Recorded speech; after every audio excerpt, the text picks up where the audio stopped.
Chapter 1. Nothing. I'm told there's a vast world out there, a world filled with lush grass, beautiful wildlife, and mountains that touch the sky as they bathe in the sunlight. But all I see is nothing. I wish that were a clever metaphor, but it's not. I'm blind, and I have been ever since my mother died giving birth to me 14 years ago.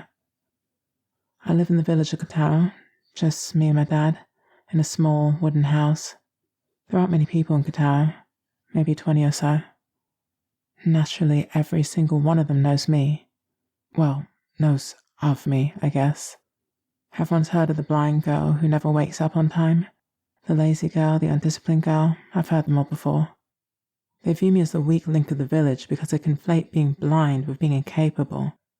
I often get doted on by adults and avoided by kids. No one ever treats me normally. They do everything in their power to make me hyper-aware at every waking moment that I'm different. At least my dad treats me like a human being. And there is actually one other person in the village who doesn't look down on me and treats me like a person. His name is Max Leroy, and he's my best friend. We've known each other for about 5 years, and every day I've grown closer to him. I've probably fancied him for about 4 of those 5 years. Maybe I'll tell him that one day. I want to, but, nerves. He's my best mate, and I don't have many of those. I don't want my stupid feelings to make things weird between us. What we've got going on is good. Nice. "Sarah, you up?" called my dad. "Been up for a while, Dad," I called back. "Reading." "Well, it's morning now, Night Owl. Get washed and dressed and come downstairs. We've got a busy day." I marked the page in my book, placed it down, and rolled out of bed onto the soft ground of my room. I was too lazy to stand, so I lay on the floor, rubbing my eyes. I could feel the ray of sunlight hitting my face through the window. The warm sensation just made me want to go back to sleep, but that wasn't going to happen. Though I'd been up for a few hours already, my body certainly hadn't. Internal circadian misalignment is what a doctor once called it. Basically, my body has no bloody clue what time it is, and all its different systems are fighting each other to figure it out. Makes you feel sick and useless, too alert to sleep and too sleepy to exist. It had taken enough of my energy to feel the braille in my book, but I couldn't have just sat there doing nothing, could I? I would have been bored out of my mind. The middle of the night is a very lonely time. I forced myself into a standing position and took a good long stretch. Walking like a zombie out of my room, I took a left and entered the bathroom. I knew the layout of the house pretty well, so I didn't usually need help to get around, despite then not being able to see things. Even when I'm in an unfamiliar environment, I usually have someone around to guide me, and if not, I'm good at using my other senses to figure my way around. That's a skill I had to develop. We don't have money for disability aids. I turned on the bathroom tap and heard the water gushing out. Cupping my hands underneath the stream of liquid, I splashed the cold water on my face. Then I ran my fingers through my hair to feel for any knots or tangles. I couldn't be bothered to comb my hair all the time, so if I didn't feel anything, I'd just leave it. I'm sure the messy hair look suits me fine anyway. After confirming that my hair was tangle-free, I grabbed my toothpaste and toothbrush and brushed my teeth, the taste of mint filling my mouth. You'd think all this crap would wake me up a bit more, but nope. I gurgled some water, spat it in the sink, and that was it for the bathroom. I turned off the tap, went back to my room and closed the door. After I changed into daytime clothing, I opened the door again and made my way down to the staircase across from it. I took a seat at the table in the center of the kitchen I just entered. Footsteps echoed through my ears as my dad entered the kitchen from another room. "What's for breakfast?" I asked, suddenly famished. "What? No good morning, or how's your sleep?" he said. I held my stomach to compress the growling. "Food first, small talk later," I smirked. "No different from any other day," Dad chuckled. "Well, let's see what's on the menu then." "Dad, I hardly think one box of cereal counts as a whole menu," I objected. "It does if you split it into 2 options," he pointed out. "So, what will it be? Dry cereal or cereal with milk?" Yuck. Why would anyone eat dry cereal? Your nan used to eat dry cereal. It's still gross. I rubbed my face. I suppose I'll take that as a yes to milk as a cereal? Yes, please. I smiled. Dad poured the cereal into a bowl and placed it on the table in front of me. Ahem. Aren't you forgetting something? I raised an eyebrow. I don't believe so. He's a laughably bad liar. You forgot the milk. He chuckled. You caught that, did you? I've got good ears, Dad. I know what pouring milk sounds like. Just making sure you're awake and alert. I'm awake. Just no one told my body that. I heard the carton of milk opening as my dad poured it into my cereal and the clank of metal as he placed a spoon in the bowl. Thank you, I said with a fake smile. I ate a spoonful of cereal. It was sweet and sugary, just how I liked it. Dad joined me at the table with his own bowl of cereal. Bad sleep there, take it? He asked. It's fine. I'm sure I'll wake up properly soon. I spooned some more cereal into my mouth. How many hours have you gotten so far? About 4, I think. When last I felt the brow clock, that is. Not too bad, all things considered. I still need a few more, though. Hopefully I don't fall asleep during anything important. I could hear him leaning back in his chair. Oh, I'm sure you won't. And I'm sure you're being wildly optimistic, but whatever. He laughed. One of us has to be. Did you at least have any interesting dreams? No, not really. I did, but I wasn't going to tell him. It was embarrassing. And about Max. How about you? Did you have any good dreams? None in particular come to mind, he answered thoughtfully. I spooned some more cereal into my mouth. Hey, Dad, you've got that thing today, don't you? You mean the Holden race? That's the one. I do. Haven't I told you that's where we're going today? Yeah, you did. Sorry. Just working out the day in my head. Gears are still turning. I used my finger to turn the imaginary gear on the side of my head. The Holden are magnificent creatures, Dad mused. Half horse, half dragon, and the Holden race captures their beauty perfectly. You get paired up with a random Holden, mount it, and have a go at winning a race with it. Sounds like there's loads of luck involved in that, I said. You're basically just gambling. It's not all luck, though. There's plenty of skill involved. It's all about making a bond with a Holden. In this race, it's not about how fast your Holden is or how skilled a rider you are. It's about how well you can bond with another being. Well, I'll be cheering you on from the sidelines. I smiled, pretending I knew what the hell he was banging on about. The best part is, if I win the race, we'll have enough money to pay a visit to Multiverse City, he said hopefully. Cool. We get to go back to the big village. So, Multiverse City isn't a village. I know. I just like calling it that. It's all the same to me, just more space, more people. Soon, we finished our conversation and our bowls of cereal, and we were ready to head out to the Holden race. Upon exiting the house, I heard a click as Dad closed the door behind us and locked it.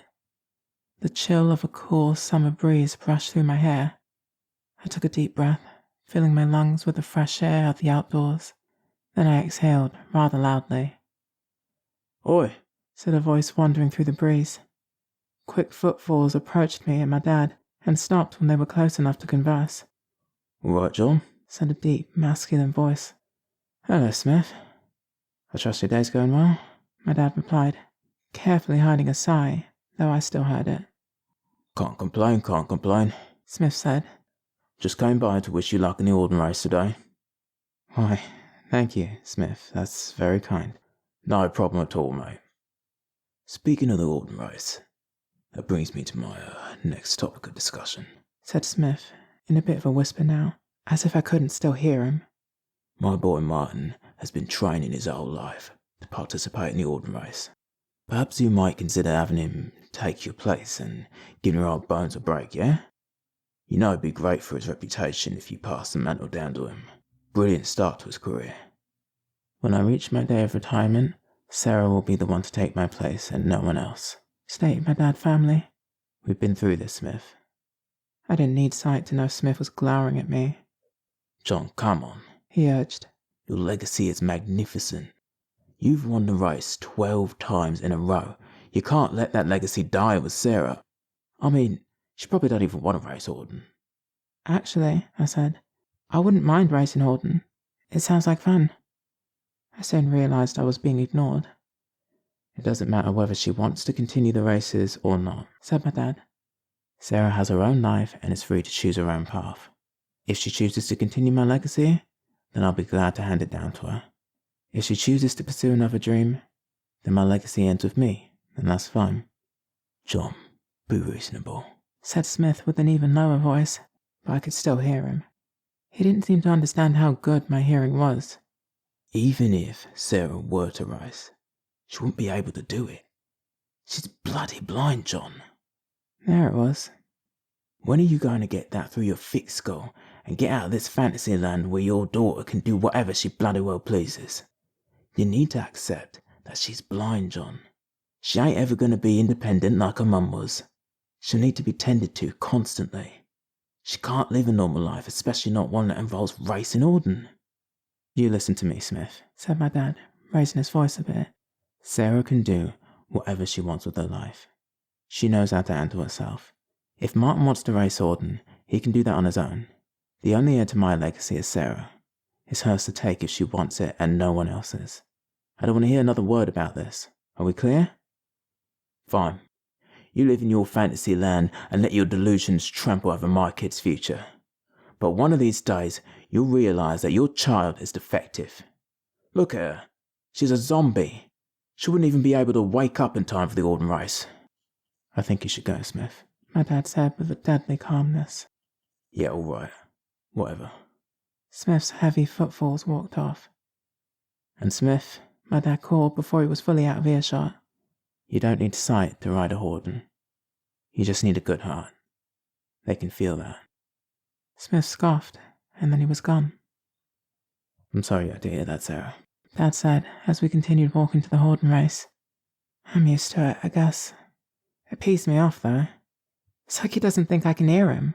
Like I'm some sack of spuds in the corner of the room or something. Yeah, it pees me off too. He sighed. You may be blind, Sarah, but at least you don't have ignorant prick syndrome. I laughed. Dad always knew how to lighten my mood. We continued walking in silence for about 5 minutes or so, until we made it to the stadium where the Auden race was being held.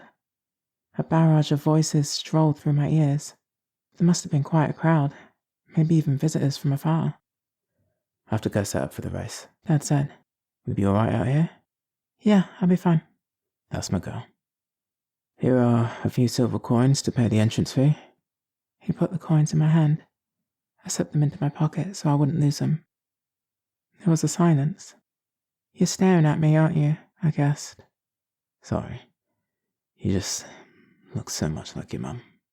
I laughed at him. Go! You're going to be late for the race.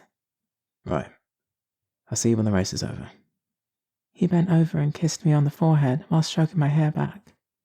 Good luck, Dad, I said as he walked off. As soon as I was about to head for the entrance to the stadium so I could pay my entrance fee, a sharp voice pierced through my ears. All right, blind girl. The voice came from behind, so I turned. Can you guess who I am? Said the voice. I knew exactly who it was. Martin, Smith's son, aka Prick Jr. I could feel his hand waving in front of my face as if to mock my blindness. What you want, Martin? I snapped. Oh my days, you guessed right. I'm not stupid, Martin. I know what your voice sounds like. Not stupid, huh? That's a matter of opinion. He scoffed. Naff off. I started walking. All right, hang on. I actually want to talk to you. I stopped, but I really shouldn't have. What's this about your dad not wanting to hand his legacy down? He does want to hand it down, just not to you. Well, that's a bit of a dick move, isn't it? Who's he going to hand it down to then? I was so done with all of this. Does it matter, Martin? I don't know. I just think he's been a bit of a dickhead, to be honest. Piss off, you. My dad is not a dickhead. My raised voice was unintentional, but welcomed. Not to you, he ain't. Like mines and all. I rolled my eyes, but I could feel my heart beating faster. Your dad's well bonkers, you know that, yeah? I mean, we all know you're blind. You're never going to amount to much. I don't know why he keeps open. Rage filled my body, and without giving it much thought, I clenched my right fist and threw the biggest punch of my life. I made contact, and my hand ached a little bit, but it was so worth it. Oh, bloody hell, Martin yelled. What the hell? He shoved me, and I toppled to the ground, kicking up dirt. Should have seen that one coming. You rotten piece of crap, yelled Martin, kicking more dirt in my face. Hey, yelled another voice. But this wasn't just any voice. This was a voice that was soothing and wonderful, despite its current yelling. This was a voice that I could always recognize. Max's voice. Leave her alone, he said. I could hear his footsteps stopping in front of me. Or what, Leroy? Said Martin. Go and hit me with those scrawny arms of yours. I might have, but I think Sarah's hit you hard enough. Your face is all blooded up. You need to learn when enough is enough, Martin. Whatever. I'm done with you lot. The stupidity might be catching. Martin's footsteps marched off in a huff. You alright, Sarah? Asked Max. Yeah, fine. Where'd I hit him? Looks like dead on his nose. Maybe a bit of his left eye as well. Wicked. Bloody prick deserved it. He chuckled. Give me your hand. I'll help you up. I held my hand out, and he grasped it and pulled me up. His hand was soft and warm. He made me feel safe, as if nothing could ever go wrong with him around. Obviously, that's not true, but it's a nice feeling to have. You have to watch your dad in the Audible race? Asked Max. Well, I wasn't going to watch the race, but that's where I was headed, yeah. We both laughed. You love your blind shirts, don't you? He said. That's the best bit, taking the mickey out of yourself, but also not taking that crap from anyone else. Ask Martin what happens when you start taking liberties. Brutal, Max laughed. I brushed my hair behind my ear. So, what are you up to? Nothing really. I actually came to ask if you wanted to take in the race together. Oh, I really hoped I wasn't blushing in front of him. Sure. Sounds fun. Maybe you can explain the race to me. Give me the play-by-play. That's what the announcer's for. Maybe I want you to do it. I grinned. He chuckled. Well, I'm a bit rubbish at describing things, but I'll give it a go. I smiled and put out my hand. Lead me in, neighbour boy. Take me arm, neighbour girl, he responded. I wrapped my arms around one of his. This was, by far, the best part of being blind. Someone had to lead me places and make sure I didn't bump into anything, right? I mean, he probably knows I don't actually need him to lead me. Not in Pickaro, anyway. I'd manage on my own. But he hasn't said anything, and I'm defo not saying anything. Like I said, the safety I felt with him was a good feeling to have. Max paid both our entrance fees. I told him I'd paid mine, but he wouldn't have it. The man at the entrance stamped both our hands, and Max and I entered the stadium together.